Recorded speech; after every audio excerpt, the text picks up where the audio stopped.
I've always believed in making my own way, so living solo in this bustling city, just a stone's throw from where I work as an editor at a large book publishing, has been perfect for me.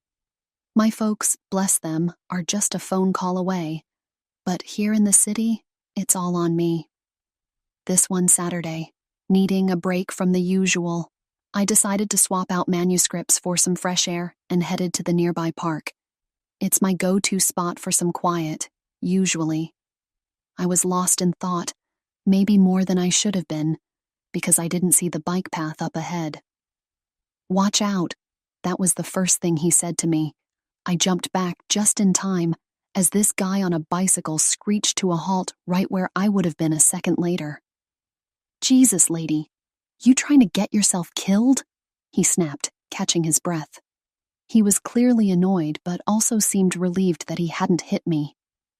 "I'm so sorry, I wasn't looking. Are you okay?" I stammered, feeling like a complete fool. "Yeah, I'm fine. No thanks to you, though. You gotta watch where you're going." His tone was harsh, but his concern seemed genuine. I know, I just zoned out."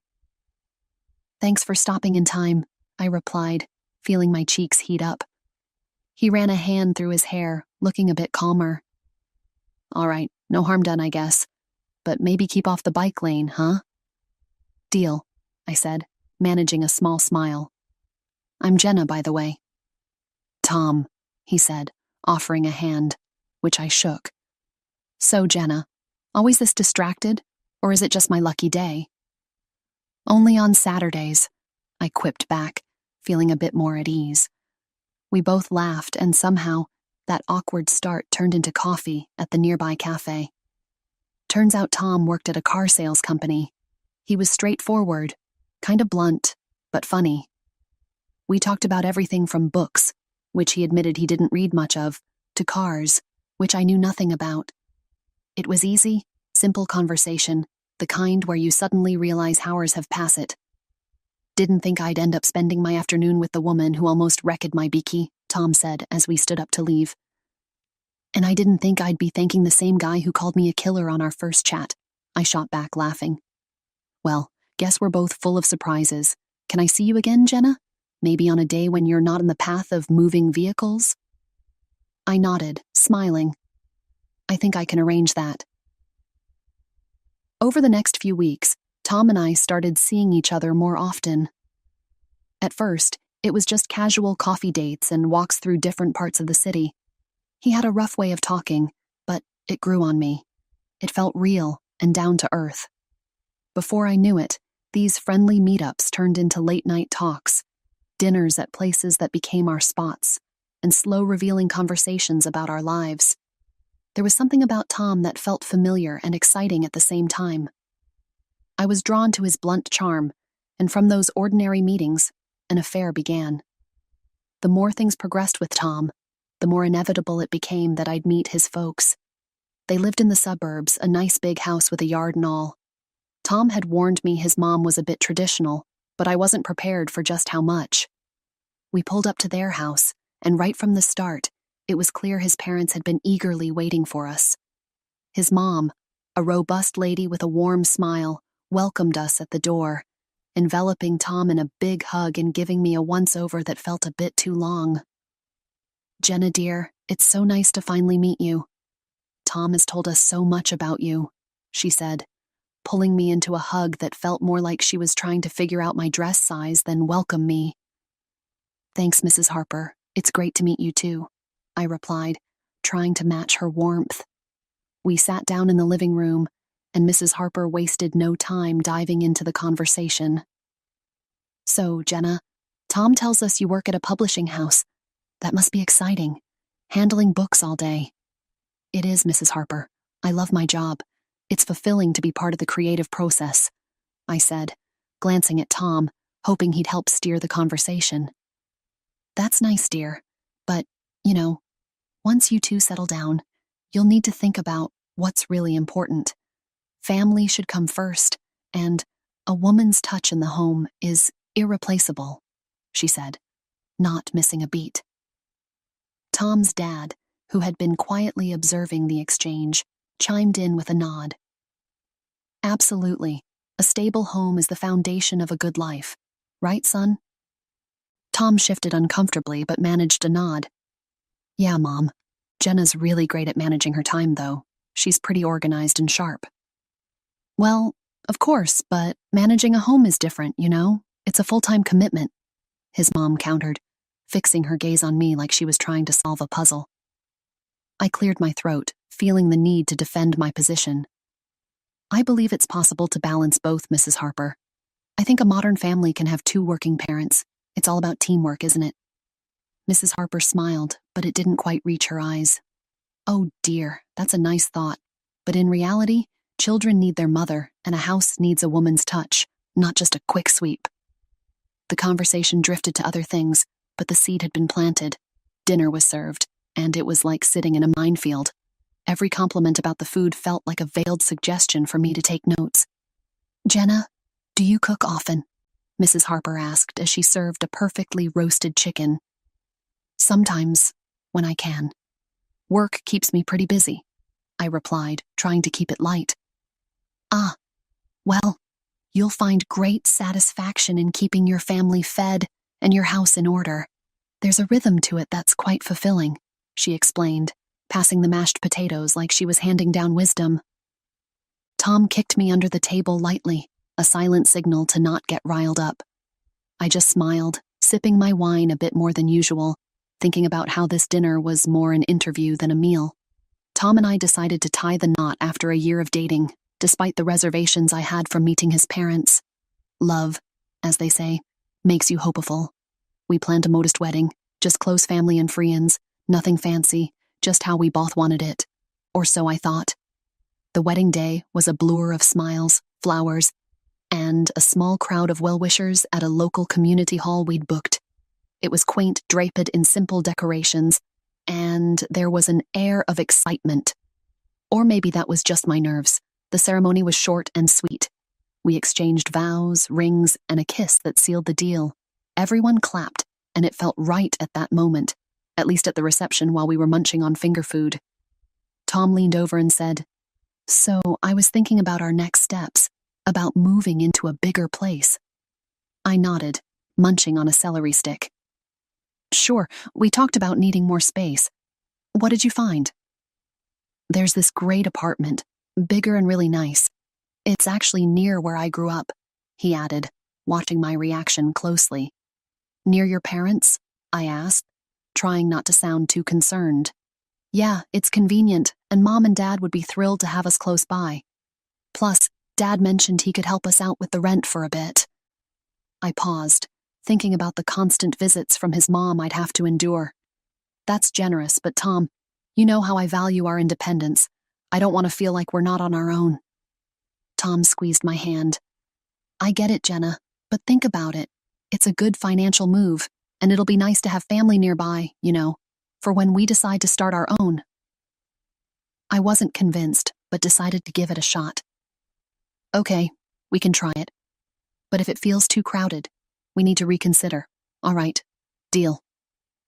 Tom smiled, and we went back to entertaining our guests. Moving in was a hassle. The apartment was indeed spacious and had a lovely view of a nearby park, but it was also a 40-minute drive from my work, which added to my daily commute. Tom's parents, true to form, were over often. His mom came by with housewarming gifts, which were really just ways to imprint her taste on our decor. Jenna, dear, I brought you some nice curtains, much better than those drab ones you picked out, she said one afternoon, holding up a garish set of floral curtains. Thanks, Mrs. Harper, but I actually like the ones we have. I tried to keep my tone light. Oh, but these will brighten up the living room so much more, she insisted, already walking over to change them. The tension was palpable each time she visited, and I felt like I was walking on eggshells in my own home. Tom did his best to mediate, but it was clear that his idea of close to family and mine were worlds apart. Over time, the topic of how we should live our lives began cropping up more frequently.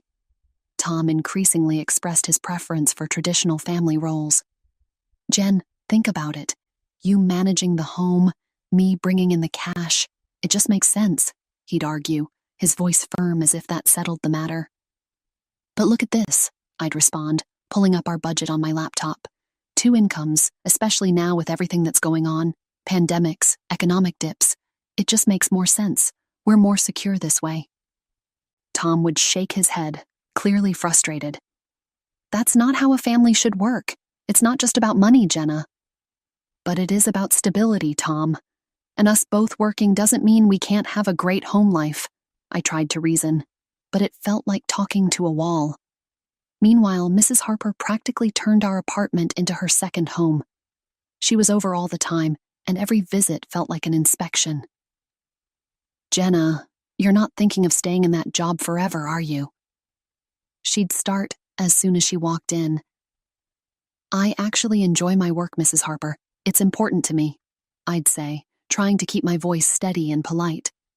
She'd tisk and start prowling around the apartment, her fingers sliding over surfaces looking for dust. Well, if you were home more, maybe this place would be cleaner, she'd say, holding up her dusty finger like it was evidence in a trial. It's clean enough. We live here. It's not a museum, I'd shoot back, feeling my patience thinning. But she'd already be on to her next inspection point, flinging open the refrigerator to critique my grocery choices. This isn't enough food for a healthy meal. And look at these leftovers. Don't you cook fresh? She'd complain, her nose wrinkling in disapproval. I tried talking to Tom about it. Your mom is overstepping, and it's stressing me out. I can't keep up with her expectations. Tom, ever the peacemaker, would sigh. She's just trying to help, Jenna. Maybe if you were home more, things wouldn't be so tense. One evening, after a particularly hard day at work, I came home to find Tom in a foul mood. This place is a mess, Jenna, and dinner's just... It's not up to par, he said, poking disdainfully at the pasta I had whipped up. I'm doing my best, Tom. I'm working full-time and trying to keep up with the house. But it's never good enough for you or your mom, I snapped, frustration boiling over. Well, maybe if you weren't trying to do both, you'd actually do one right, he shot back, his words sharp and cutting. I was taken aback. Are you saying I need to choose between my job and our home? If you can't handle both, then yes, maybe you should just be a housewife. Honestly, if things don't change, I don't see how this can work out, he threatened, his tone cold and serious. I felt a chill run down my spine. The man I loved was giving me an ultimatum that felt like a noose tightening around my neck. Be a housewife or bust. It was clear that the life I had built, my career, my independence, was slipping through my fingers. The more I tried to cling to it, the tension in our home was thick enough to cut with a knife. Tom and I were at a breaking point over my career and our lifestyle. I loved him deeply, so I made a choice that I thought could smooth things over. I went to my boss and laid it out. I was quitting to be a full-time housewife. My boss was shocked, disappointed even. He knew how much my career meant to me. But then he offered a lifeline, remote work. I could still edit, only from home. It wasn't ideal, but it felt like a compromise I could live with without completely losing myself. I didn't tell Tom about the remote work arrangement. Instead, I told him I had quit my job to focus on our home. His face lit up in a way that both warmed and broke my heart. That's great, Jen. It'll be better for us, you'll see, he said, pulling me into a hug that felt like he was clinging to newfound peace of mind. I threw myself into the role of housewife, handling the chores, cooking meals, and making sure everything was just right for when he came home from work. But as soon as he left for work each morning, my laptop opened, and I was back at my editor's desk remotely. The balance was precarious, juggling my secret work life with the domestic life Tom believed I had embraced. I funneled the money I earned into a separate account. It seemed smarter to have a financial cushion that Tom didn't know about, just in case. Living on just Tom's salary was his idea, and it strained our finances more than he realized. Just 3 months in, the cracks began to show. We're running low on everything, Tom. We need to rethink our budget. I approached the topic one evening, hoping for a rational conversation. What are you talking about? You're just not managing our money right. You need to cut back on spending. He snapped back, frustration lacing his words. His words stung. I hadn't bought anything for myself in ages, always hunting for deals and scrimping wherever I could. I've been as frugal as possible. It's not enough, I insisted, my voice tight with hurt. The next day, as if on cue, Mrs. Harper showed up at our door. Tom told me you're having trouble with the budget. Let me show you how to shop properly, she declared, her tone brooking no argument. The following days were a crash course in extreme penny pinching. She dragged me to the store, pointing out the cheapest items, many of which were of questionable quality. These are what you should be buying, Jenna. None of that fancy stuff, she instructed, her voice harsh as if I was a wayward child. She even showed me how to dilute dish soap to make it last longer, her eyes sharp. You'll learn to make do with less. It's good for you, she said, nodding to herself more than to me. Every receipt was scrutinized, every expenditure questioned. Why did you buy this? You don't need to be traveling around when there's work to be done here, she scolded when she saw a bus ticket stub. It was more than just saving money. It felt demeaning, like I was under constant surveillance. Living this way, under the strict rules dictated by Tom and enforced by his mother, was stifling. One afternoon, I locked myself in the bedroom and called my mom. Mom, I don't know what to do anymore, I started, my voice cracking a bit as I explained how Mrs. Harper had been teaching me to stretch every dollar to the extreme, making me feel like I was living in the Great Depression. That's not normal, Jenna, my mom said firmly. You're supposed to be partners. It sounds like she's trying to control everything, and Tom should not be letting this happen. I sighed, feeling a small wave of relief just hearing her say it. I know, Mom. It's just so hard. I try to stand up for myself, but it always turns into a huge fight. Just as I was about to say more, the bedroom door swung open. Tom stood there, his face twisted in anger. He had overheard me. Without a word, he marched over, grabbed the phone from my hand, and ended the call. A wife shouldn't be complaining about her husband and mother-in-law like some kind of traitor, he snapped, his voice cold and harsh. I was stunned. Tom, I was talking to my mom. I needed someone to talk to. That doesn't give you the right to badmouth us, especially not to your mother, he retorted, his eyes narrowing. The argument spiraled from there, voices raised, words that couldn't be taken back. In a huff, Tom stormed out, slamming the door behind him. He was gone for the rest of the day, leaving me alone with my thoughts, which were a tangled mess of sadness and frustration. It was well past midnight when I heard the key turn in the lock. Tom stumbled in, reeking of alcohol. His usual stern demeanor was replaced by a sloppy, cruel drunkenness. I should have listened to my mom. She warned me about marrying someone like you, he slurred, his words like daggers.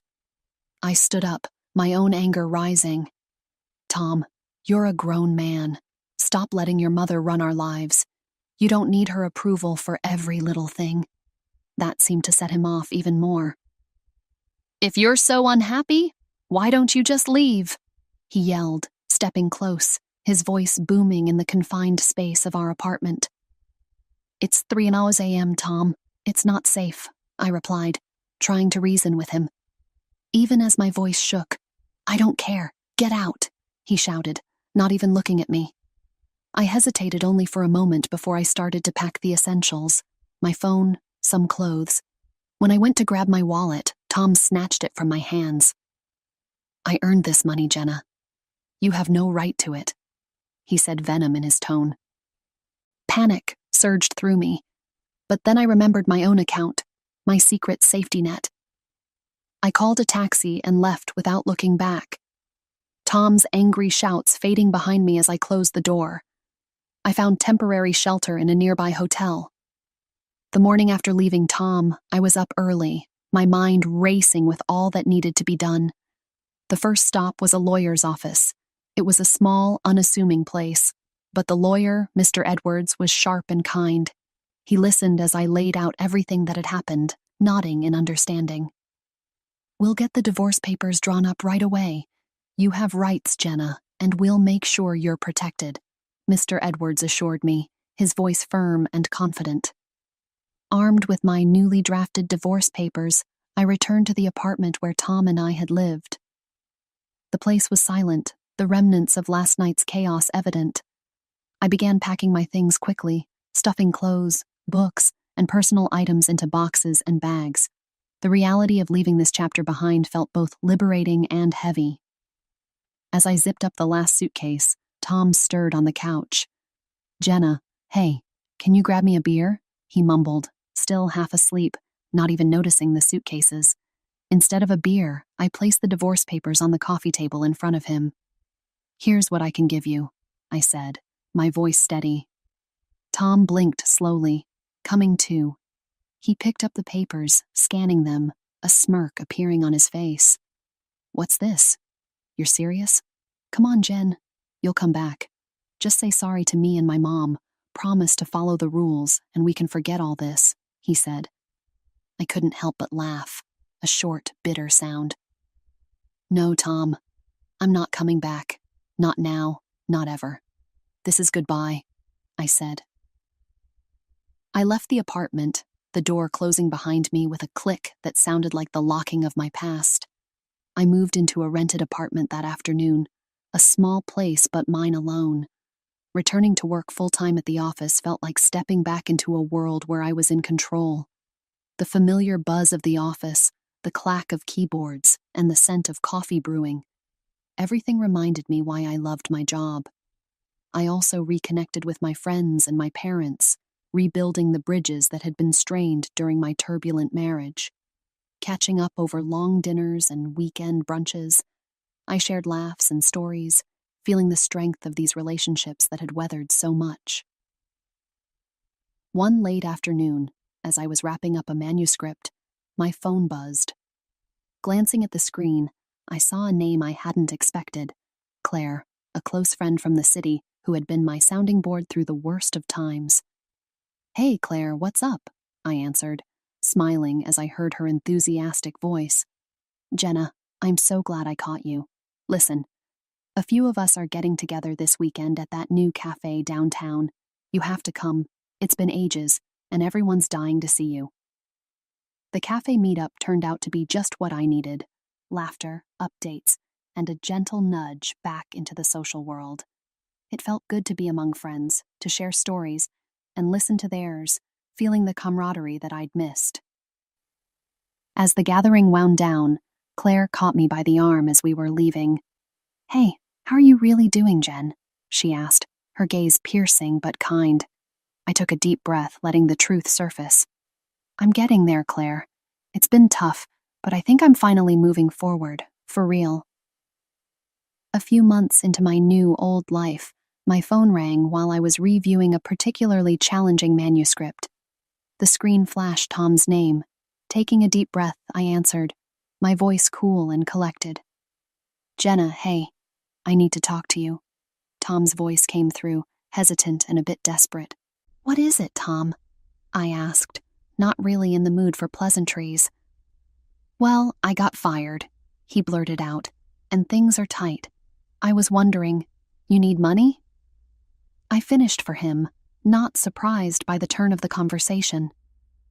"Yeah, and, well, I was thinking maybe we could start over, you know. If you apologize to my mom and me, and we could try again, you could take care of us." His voice was hopeful, almost pleading. I couldn't help it. I burst into laughter. The idea was so ludicrous, it took me a moment to gather myself. "Tom, you're joking, right?